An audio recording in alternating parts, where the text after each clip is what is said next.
most people do wrong during a job interview on both sides of the tables is that they are not being themselves, are not being honest about their demand as a people that provide the job, and at the other side they're not honest about if they are able to do the job because they want the job. People is the most important one, but you need to give them machinery to do their job. You could compare it with Formula One. So we all want this Max Verstappen or this Lewis Hamilton on board, but they can only perform if their machine is the best one in the market.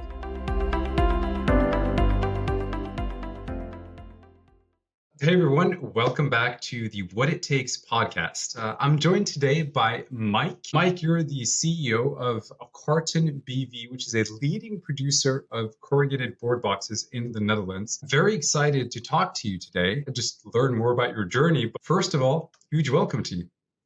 Thank you. Thank you for having me. Very excited. So, Mike, talk to me a little bit about your background. What do you do today? And what is your role? What is your business? What do you do? My role today is I'm the CEO of Karten. We manufacture corrugated board packaging in every kind and type and sort. So small quantities, big quantities, thin flutes up to triple flutes, industrial, commercial packaging, and everything in between. So we focus on niches, and we would like to do everything else nobody wants to do. So the more difficult it is, the more fun we have. But of course, we're also in the mainstream packaging, as we have a lot of customers that buy the packaging from us because we can do their difficult projects, and they want to have their simple projects also done by us. Yes. And our clientele is from the small local business up to several multinationals all over Europe.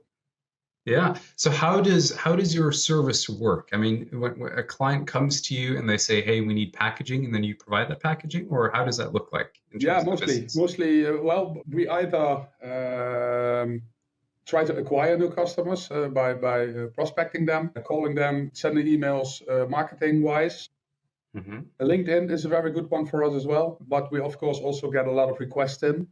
And at that point, we try to get either a product from the customer or be able to visit them and see their facility to give them the perfect advice on which packaging they should use or which improvements can be done. So for that, we have three concepts. We have Pack Lab, we have Pack and Collab, and we have Pack and Play. And the last one, Pack and Play, especially for the ones that want to have this consumer in the local shop, try to get more to buy from them. So you have to stick out in your local shop by having a packaging that draws attention. Pack and Collab is where we go to the company of the customer and look at the complete total cost of ownership for the packing division, the shipping division, the storage division, everything, to see if with better packaging or other packaging, we can improve their total cost of ownership, which could result in packaging being more expensive, but the process being much cheaper because 50% reducing of packing time or anything like that.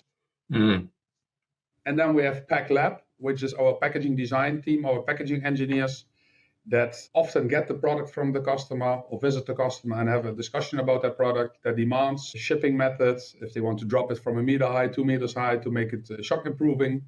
And then we come up with a solution for them, which we suggest with a concrete example on how we think it should be improved and can be done better. Right. Interesting. Mike, I mean, this line of business it's quite, I would say, niche, right? I probably haven't met anyone who's said, I want to get into this type of business, producing and selling corrugated boxes. What is your background? How did you end up becoming the CEO of this business, of this company? Yeah, sorry to correct you, but a corrugated board business is definitely not a niche. It's a huge market and a lot of competitors. We try to be focusing on the niche to make sure that we avoid only having to compete on pricing and that we can compete on quality and on our KPIs, our USPs, for example. But I got into the business 98, came fresh from school, and always, as long as I can remember, 14, 15 years old, I wanted to become an entrepreneur in the future. I wanted to have my own business. And at the point that I came from the business school, 22 years old, there was a lot of opportunities for me to start working. And there was a lot of demand for people with my education. And I had a lot of jobs to choose from. The one that I picked was a job where there was a slight opportunity that I might be able to take over the business in the future as the owner at that moment had 2 children, same age as me, but one was going to be an architect, and his daughter had other plans for the future. So there was a slight opportunity that it would definitely be sold.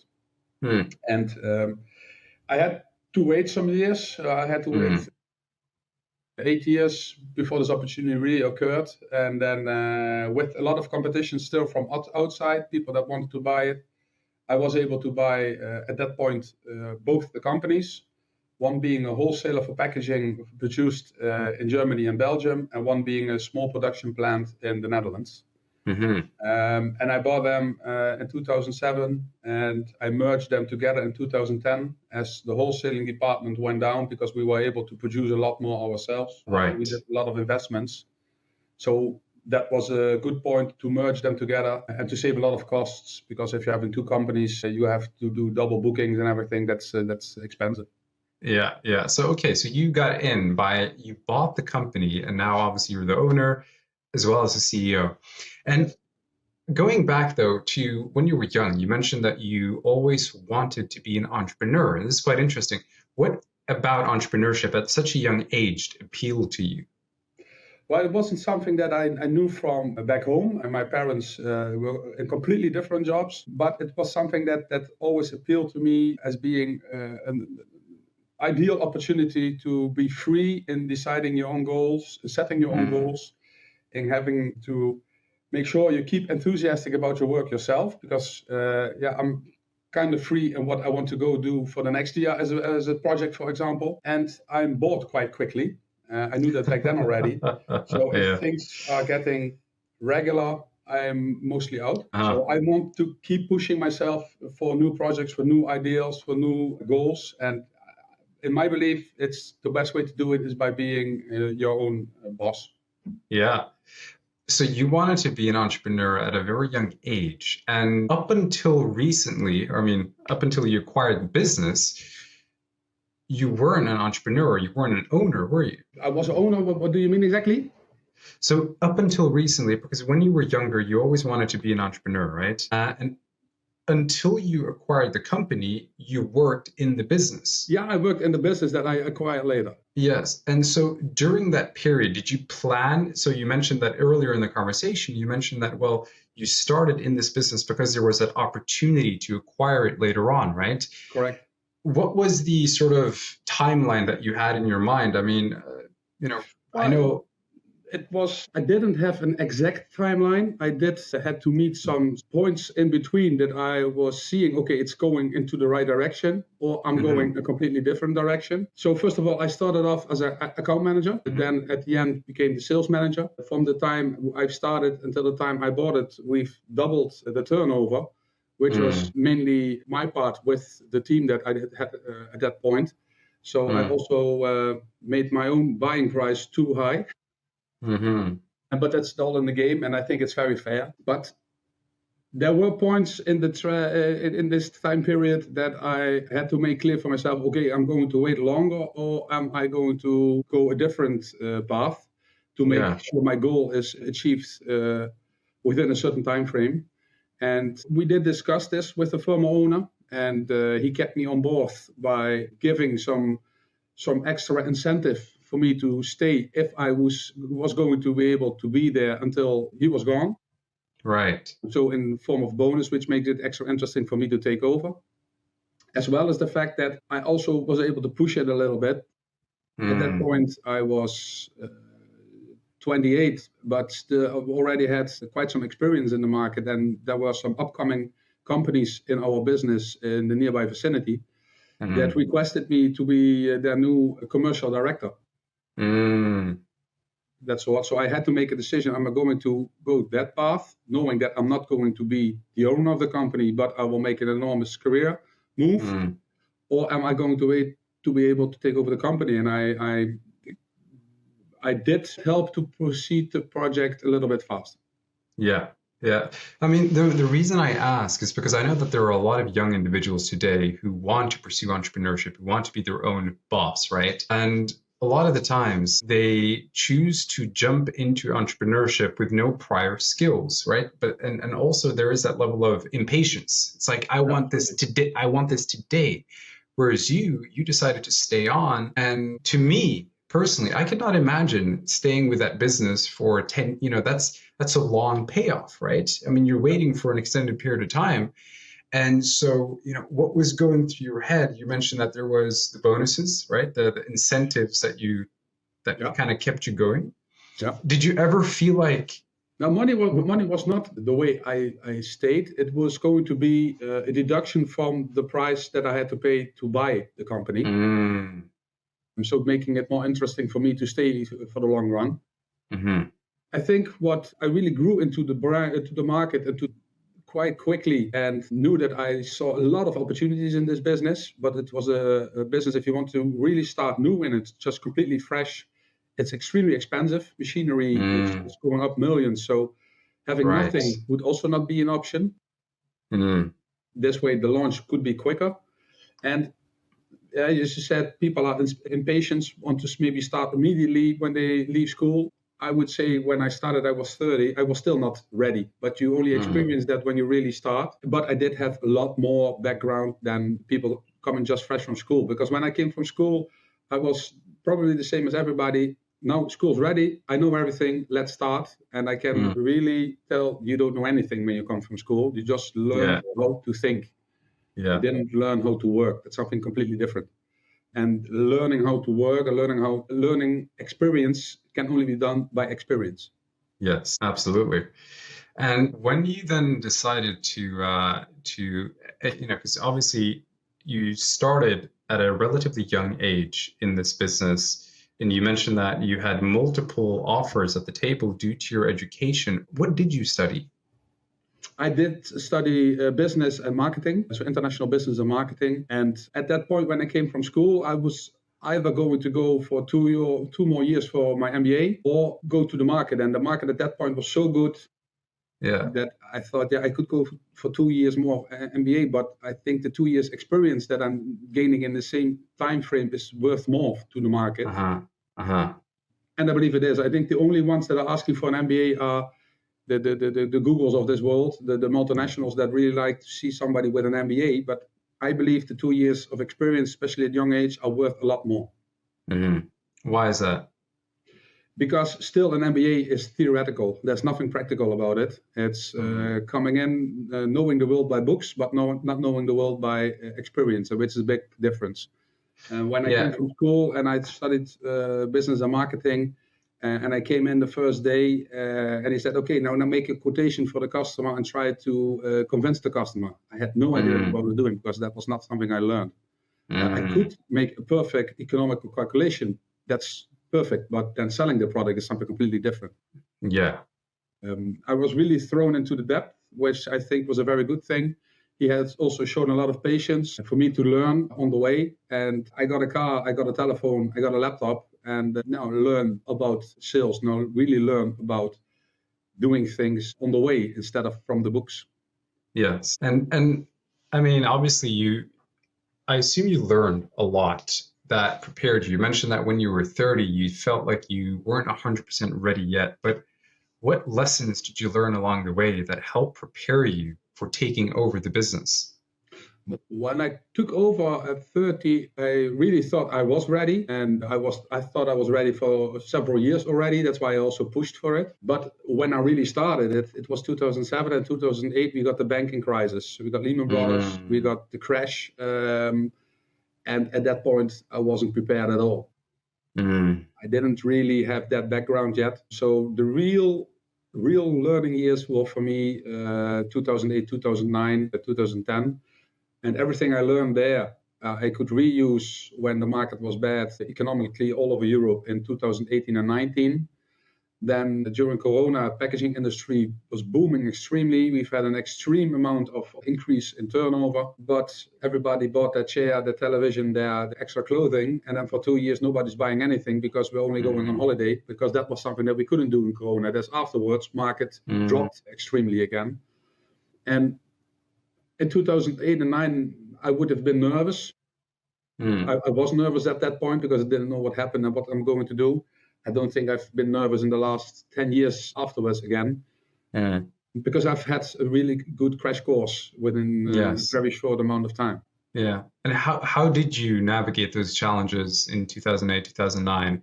How did you get through that? With help of our personnel, very extremely helped me, helped the company. Everybody knew what was going on. But as well, customers, we've had a very good relationship with our customers that had understanding for the issue. We did have to make some sacrifices. I had to let people go, which was also, when you do that for the first time, very difficult. It's something that you also can't prepare on school because it's all theoretical, but do it the first time knowing that there's a family behind that needs that income to put food on the table. Your first time will definitely be difficult. And I think we've managed by taking action very quickly, being the company we are with now, about 60 people. At that point, we were with 25. So we were extremely flexible by responding very quickly. And I did see that there was such enormous potential for us still. And also our people surrounding us, like a bank and everything, still saw that we had a lot of potential, that we were being helped quite quickly to get on top of this. Right. That's very interesting. And in terms of leadership then, right? Like you mentioned that you had to let people go. Obviously, I think that's always a hard thing to do. But I mean, if I had to ask you just straight up, what kind of leader do you consider yourself to be? I would hope that people see me as an HPO leader, so high performance organization, in which we put people first to make sure that they can be the best of themselves within the company. And I want to give people as much responsibility as possible. Even more, if I would employ somebody new that would fail, I think it's my failure and not this person's failure, because I was the one appointing him. Then I didn't do my due diligence enough with him. So I feel that we have hardly anybody leaving the company. If somebody leaves, it's mostly because I have to influence him a little bit. Let's put it that way. But I think we are a very open community, open company. My door's always open. So I would like them not to consider me as their boss, because I think a dog has a boss, not a person.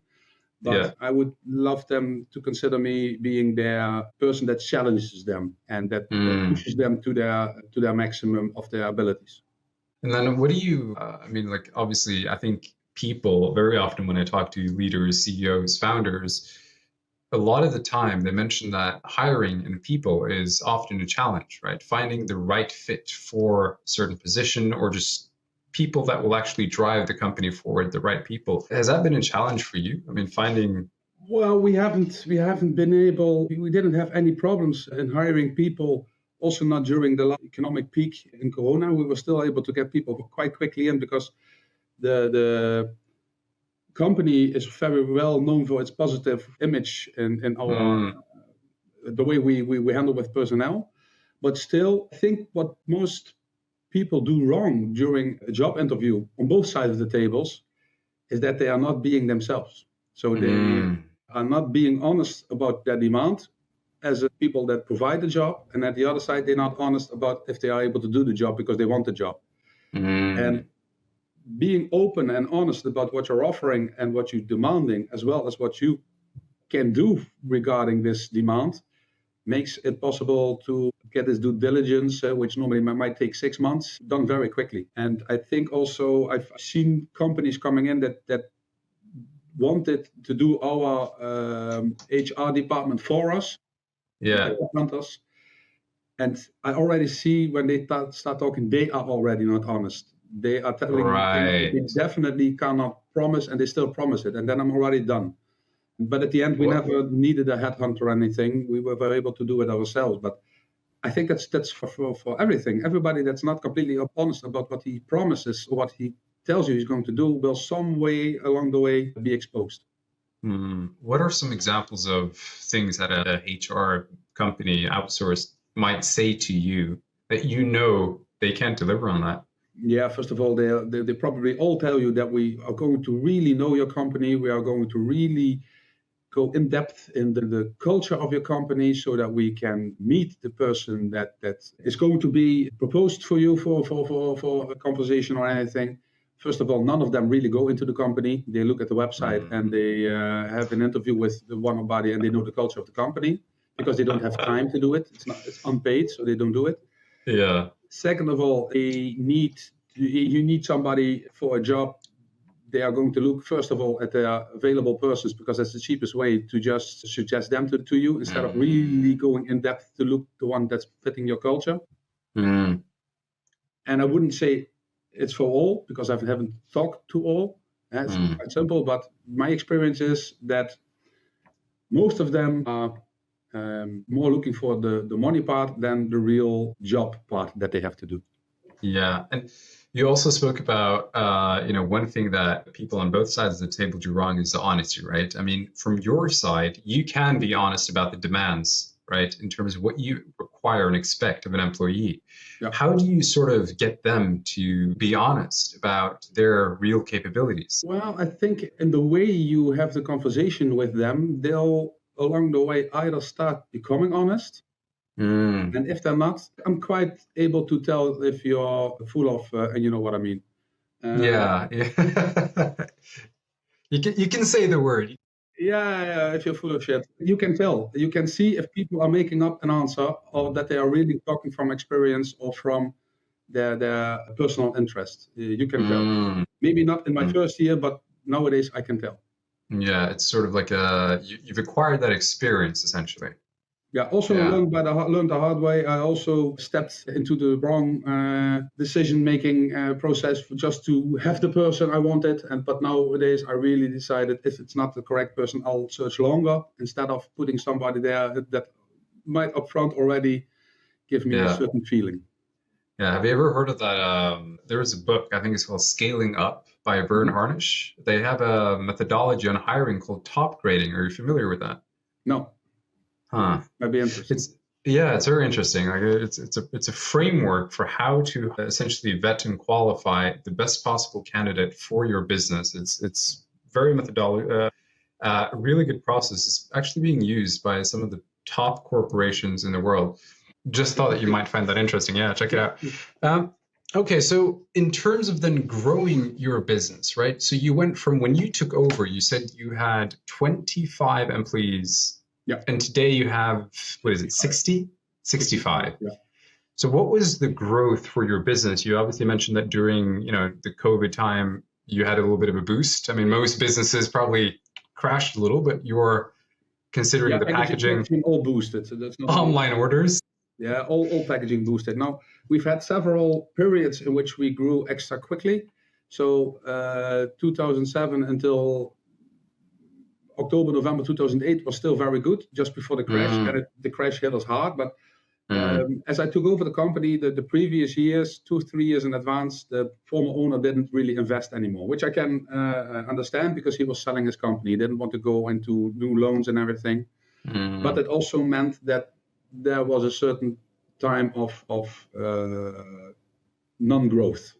And the first thing we did when I took over, the first year we used to just start selling, just started to do more, to be more enthusiastic. I had the luck, I don't know if it's luck, but a lot of companies backed me up when I took over. They were happy that I was the one taking over instead of somebody else. So they started to even buy more from us.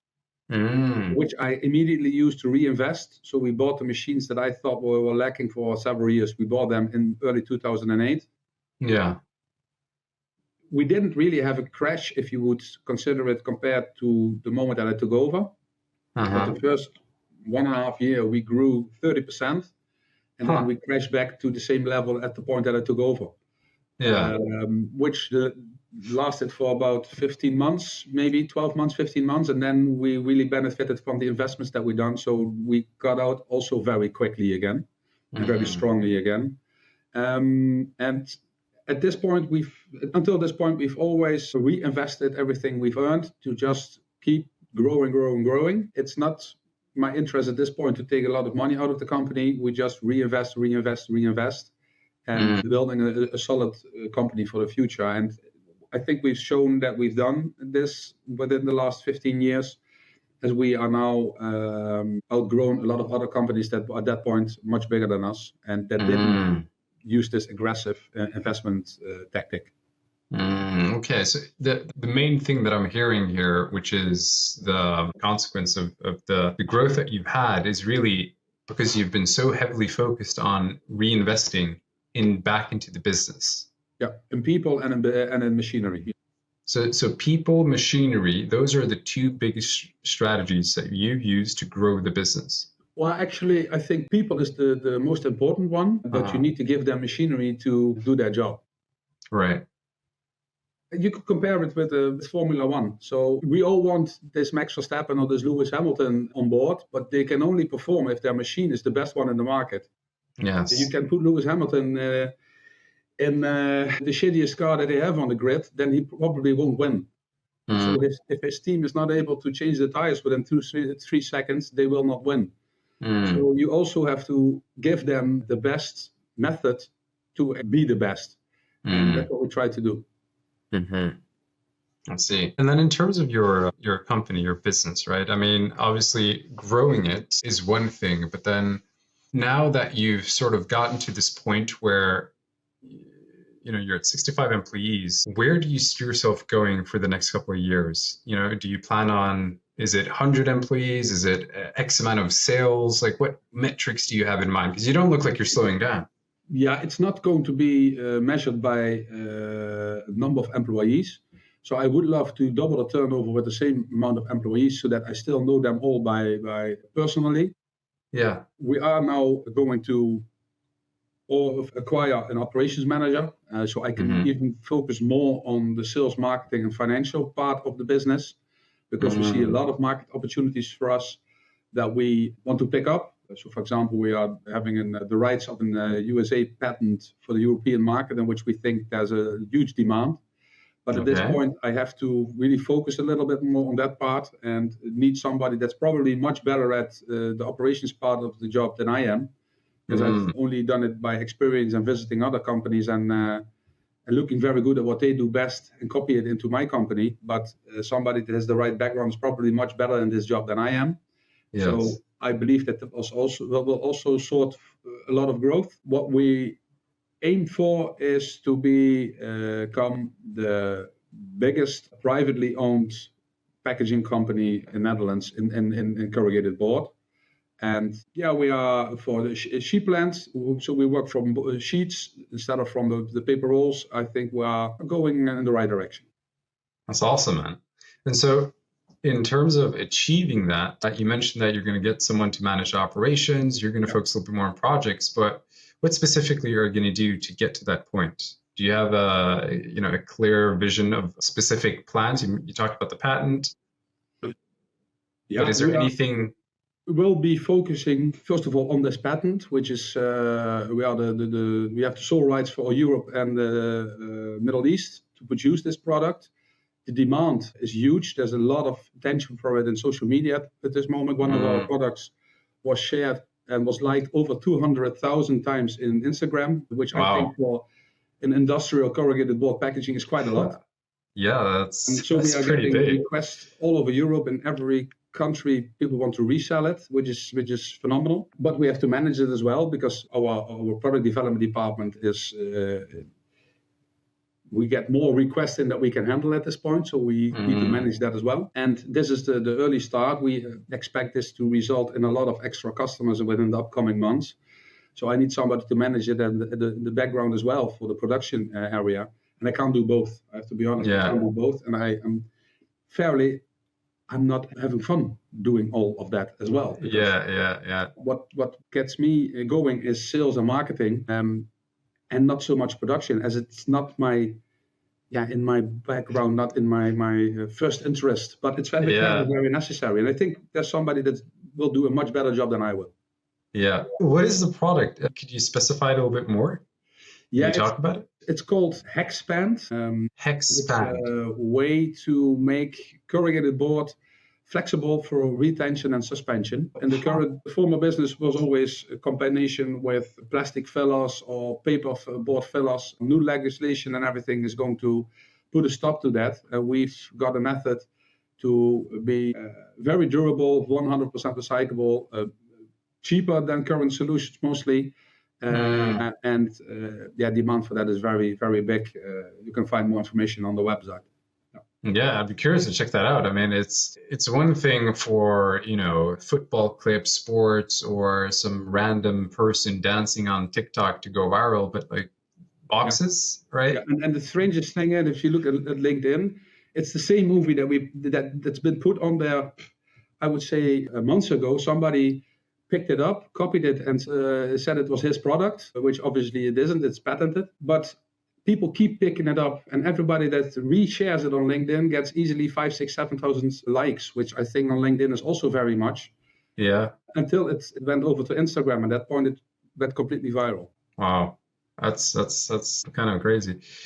A couple things that you mentioned there was you acknowledging that you didn't have the skills to properly do the operations, and that to me is very like a CEO trait, right? Where you're aware of your own limitations and you outsource certain parts of the business because you know that you can't do everything at once.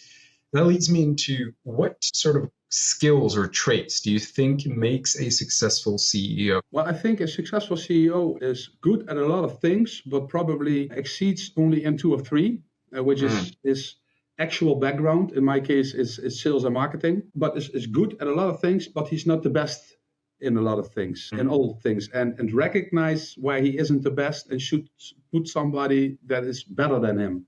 Yes. So I think recognizing your own weaknesses is part of success. Yes.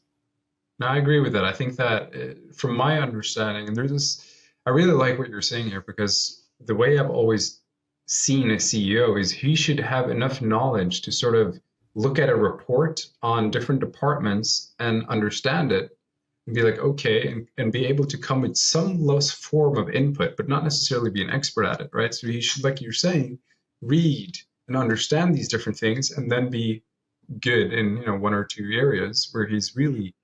Yeah, there's no school for CEOs. You don't come fresh out of school and you are a CEO. There is nobody that starts his first job at 22, 24 CEO. They might start a business owner because they think, but that's something completely different than a CEO. So it's always something that all along the way your career, you become CEO, and somebody more quickly than somebody else. That's also fine, but it's never your first job and it's never your first love, work-wise. So you have to acquire a lot of extra skills to become CEO, and it's impossible. I don't believe that anybody is there worldwide that can do everything the CEO needs to do at 100% level. Makes sense, yeah. Yeah, and I think you can have very good ideas, and you can have very good knowledge about certain areas within your business, but not everything. And I think if I would even go further, there would be somebody probably better in sales and marketing than me. But since I love that part too much, I'm not going to give that away. Yeah, I think recognizing better talent is key. Yeah. Do you think people are born as CEOs? That the traits, the skills, the qualities, or can you just learn it? Anyway? I think you can learn it, and I do think also that there are people that are born leaders. That you can already see at 12 playing football and setting out the lines and the scoring and everything and telling everybody what to do. So there are born leaders, but I think you can learn to be a CEO. Yeah. Yeah. What is the biggest difference between a leader and a CEO? A leader, it doesn't necessarily have to be different. I think a leader can also be a CEO, not otherwise. But I think a good leader at least makes sure that the people he leads grow and become better without him necessarily benefiting from it. Where a CEO does have to do the same, but he needs to have the company benefit from it. Yes. And with that, he probably benefits himself as well. Yeah, yeah. You mentioned that you had a keen interest in football, did you not?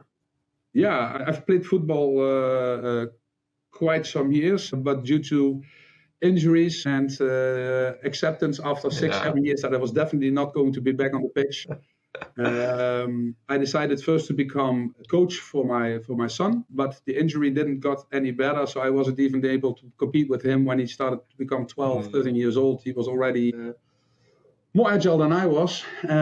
So at that point, I decided to stop as a coach. I felt it was also a good age for him to start listening to other people instead of me and to learn from others. And now I'm the chairman of the local football club. Yeah. Okay, and that's The same football club I played for. Yeah. But did you ever want to be a footballer when you were younger? I mean, you mentioned you wanted to be an entrepreneur. Yeah. That was my first love. But yeah. It was promising, but not more than that. Yeah. It wasn't enough. Yeah. Yeah, no, I know that I played a lot of football as well when I was younger. And for me, it was always fun, right?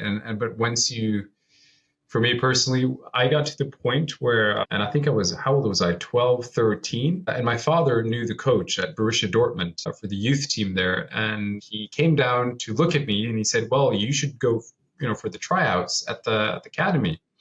And I went down there and it was so tough, so challenging. And I said, I'm just doing this for fun. I don't want to be a professional footballer. And just that one experience made me want to stop playing football. It can open your eyes if that's not what you want. I would. Yeah. I would have given my left kidney for that chance, probably. Yeah, I was especially until 2023, until I really got into work more, I was extremely competitive and very focused on football. And there was nothing that could keep me away from practice or matches or anything. Nothing. Yeah. Is there anything that you've learned from football that you've been able to apply to business? Well, dealing with disappointments, because obviously I didn't make it the way I wanted to. And I had to deal with that, as well as then later on when I got injured. I would still love to be on the pitch. A lot of my friends from that time are still playing football, but I simply can't play that. I really had to take some time to accept that. Yeah. So dealing with disappointment obviously also happens a lot in your company. And I always want to go quicker than either the market or the company is able to do. First years I was really disappointed when the pace of the people surrounding me were not able to keep up with me. And I come on, let's go quicker. I've learned dealing with that, and I've learned to be patient. And I think it's benefited me and it's benefited the people surrounding me. Yeah. So that's definitely something I learned from football. Yeah. I mean, I think that a lot of the times you do things in life and the skills or whatever you do, there are a lot of things that you can transfer to something else, right? And I think it's always very interesting to ask, because when you have such a passion for it, obviously you pick up a lot of things that you can transfer to business or whatever it is. And then obviously I think that a lot of the times when I talk to people about, who are not entrepreneurs or CEOs or, whatnot, have these sort of positions, I think there is a misconception in terms of work, or maybe there isn't, but people think that, CEOs, they work, 12 to 16 hours every single day, 365 days of the year. That's not that. Then they've lost their mind.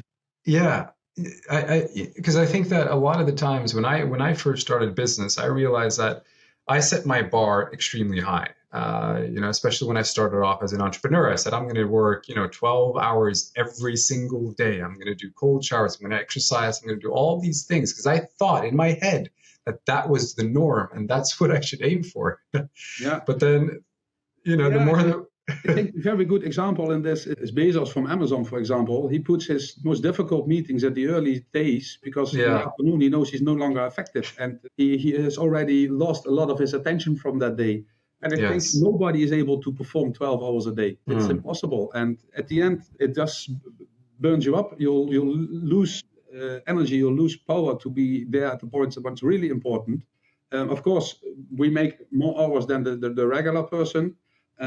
But I never tell my wife, for example, I'm going to work. It's more like I'm going to my hobby. If you don't like what you're doing, please stop doing it immediately. And if you're a CEO that feels the necessity to work 12 hours a day, then you either haven't managed your company well with finding the right person around you, because the last 4 hours a day that you're paying yourself, you could have somebody in for 8 hours a day that does the job probably better than you.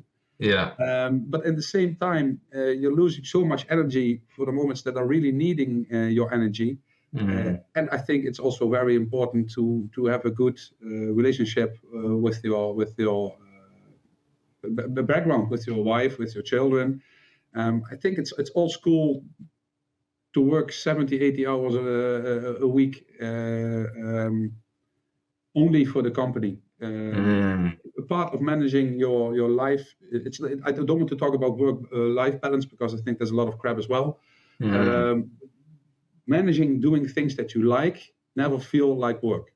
And then you don't know if you're working 12 hours a day. You don't even have an idea how many hours you've worked. You've been doing your hobby. Yeah. So I don't know what hours I work a week. I never wrote it down. I have no idea.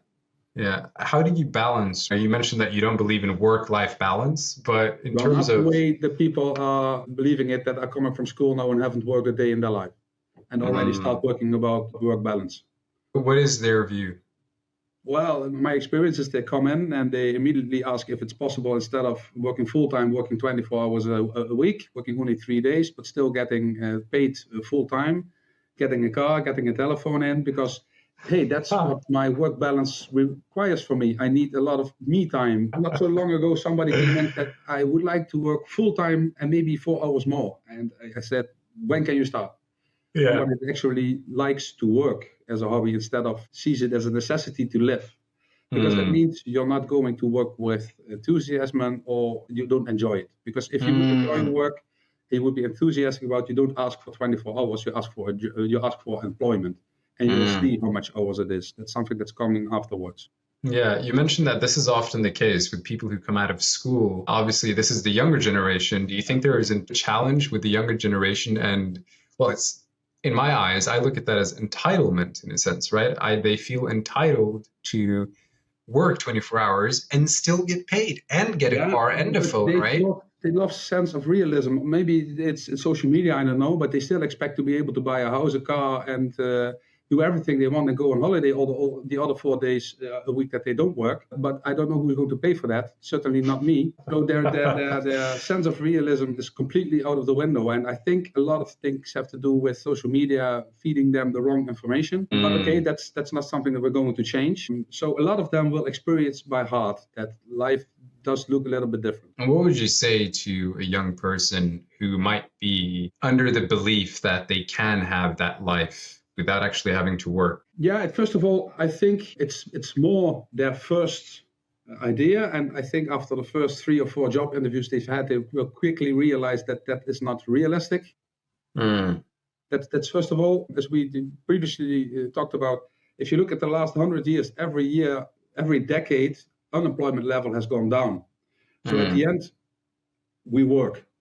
Simple as that. And at the end, there's enough jobs for everybody and enough jobs for everybody to do that what they like or what they at least don't mind doing instead of going to a job they hate.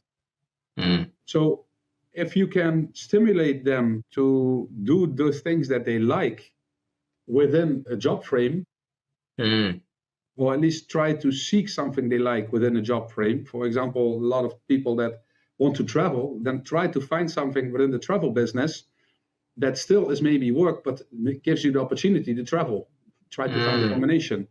Don't look for the money, look for the travel options within your job. If you want to be an artist, go somewhere where you can design, where you can be that artist. If you want to be a multimillionaire, you have to do something different. That's quite simple. But I do see that money-wise, the demands have gone down. And what I mean with that is that even less money is still enough to do the things they want. But they tend to forget that, for example, buying a house in the Netherlands, it's hardly done by young people anymore because they simply can't afford it.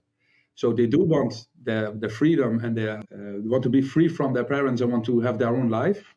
But that means you have to invest in yourself. And I think that's something that's also not educated enough in school. It's still too theoretical and not enough facing the real truth.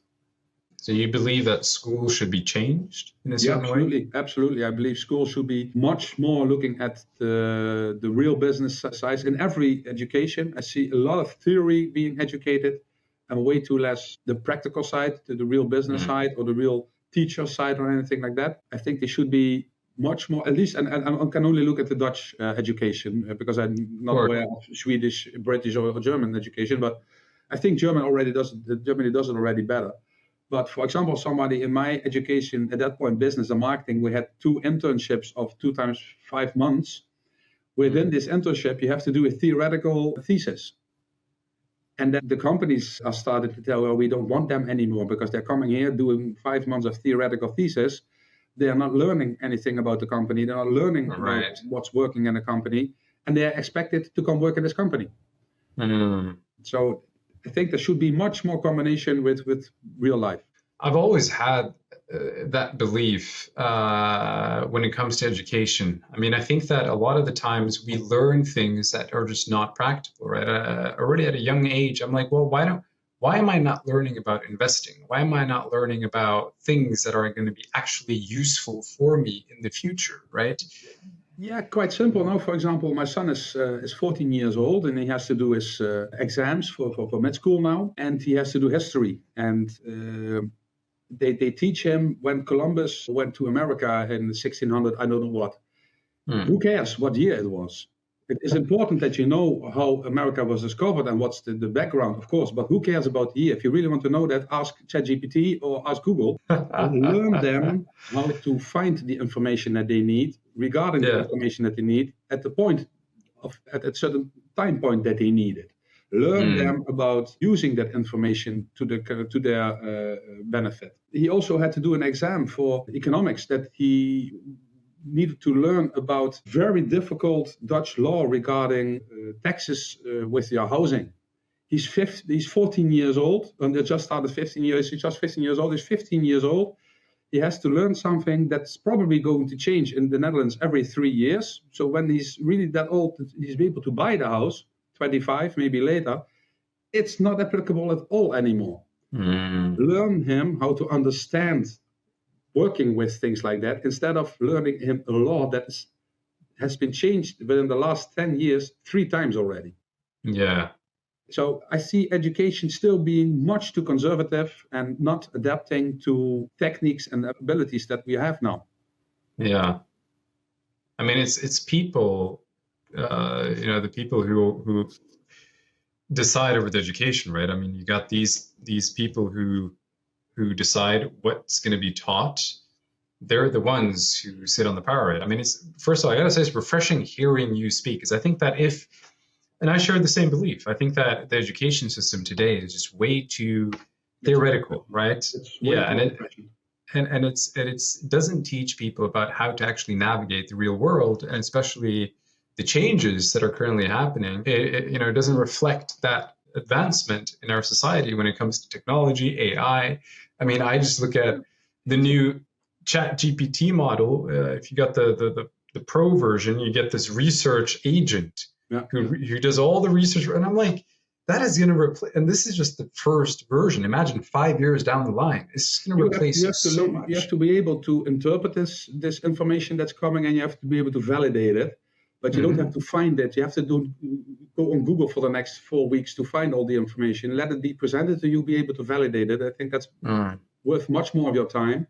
But for example, my son now, instead of going into the books and really just reading the text 10 times, he now puts the text into ChatGPT, and he tells ChatGPT, please speak to me and learn me this text, and by asking me questions and informing me, and then doing a quiz at the end of 20 questions, and every answer that I have wrong, tell me exactly why I did it wrong and how I can learn from that. It doesn't mean that he's now getting straight A's, but he's at least enjoying what he's doing in school. He likes to use these modern techniques for the history, which he doesn't like at all.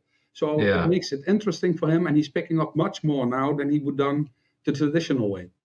And I would believe even so that you can learn people much more by learning them how to validate these texts coming from ChatGPT or things like that, or learning them how to extract information from sources that are too widespread, instead of having them put time in getting these sources to extract everything themselves, which is a waste of time.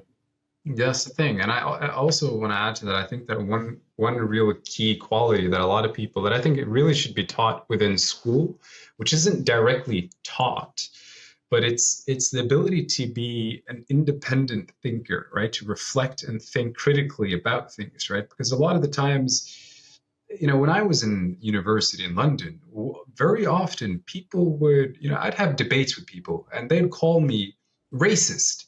And I'd say, first of all, I'm half black. Half my family is black and half of them is white. But the reason they called me racist is because we had a discussion on whether or not you should hire someone based off of race. And they said, well, yeah, you should hire, if he's black, you should hire him. And I said, well, what kind of logic is that? You should hire based on competence, right? Exactly. Very logical. And you think about, well, what is the purpose of a company, of a business? And it's to produce certain output, right? You have different business for different purposes. You want a result, and that result is going to provide some level of service to society or the community. And you want the best possible service for most amount of people. If you have someone who doesn't perform at that highest possible level that you can choose from, what good does it do? Right. No, I agree, and there is this method of assessing people, and they come out either blue or red or yellow is their background, and I think you should acquire people that are blue, and you should acquire people that are red, and have a good mix of everybody. So the ones that are practical, the ones that are more theoretical, the ones that are more emotional, the ones that are more logical, and you should get a good mix of that. So you have in the company. This is from the book Personality Idiots, or for the Swedish author, right? Yeah, I've lost his name. I don't know his name. Yeah, I know what you're talking about. Look at people, do they match what we need also on this culture part of the company? Because if I would come in being completely out of line with the rest of the culture of the company, I can be black, Asian, white, Caucasian, whatever. That doesn't tell me anything. It tells me you're going to fail if you're not matching the culture of the company.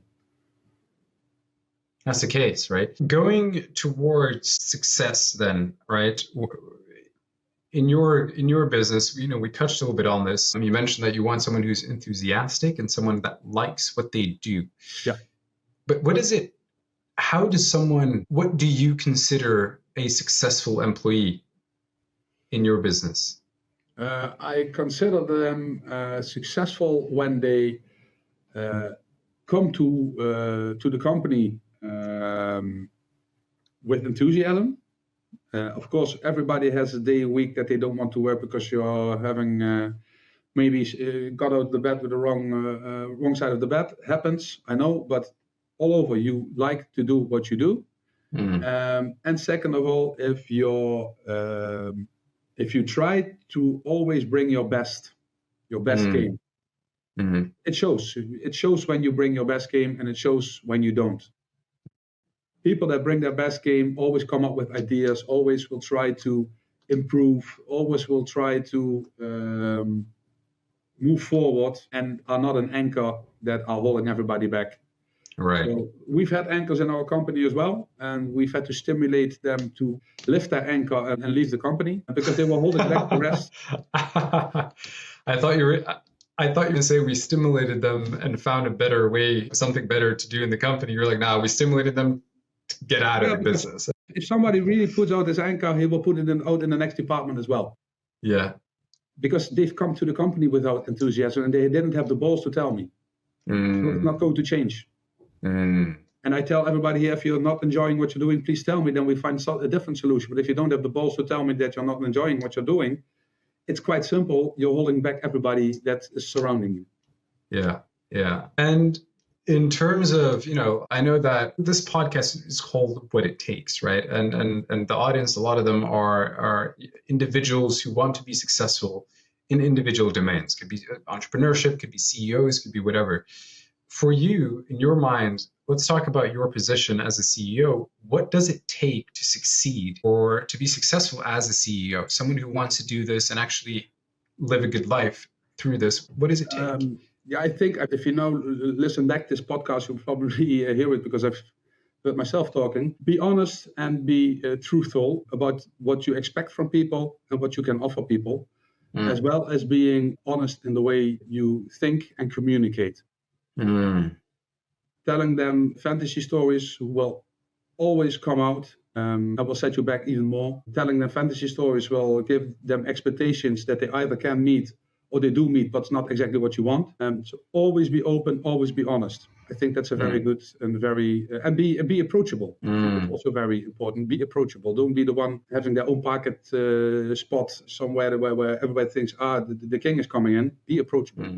Yes. Essentially, like, level with people. Don't look at yourself as more important than another human being, essentially. If I go back looking at this Formula One team and I'm Toto Wolff or I'm Horner, they don't drive the car. They just manage the company. They don't drive the car. The car has been driven by the operator, which in this case Max Verstappen or Lewis Hamilton, whoever it is. They make sure that they win the points.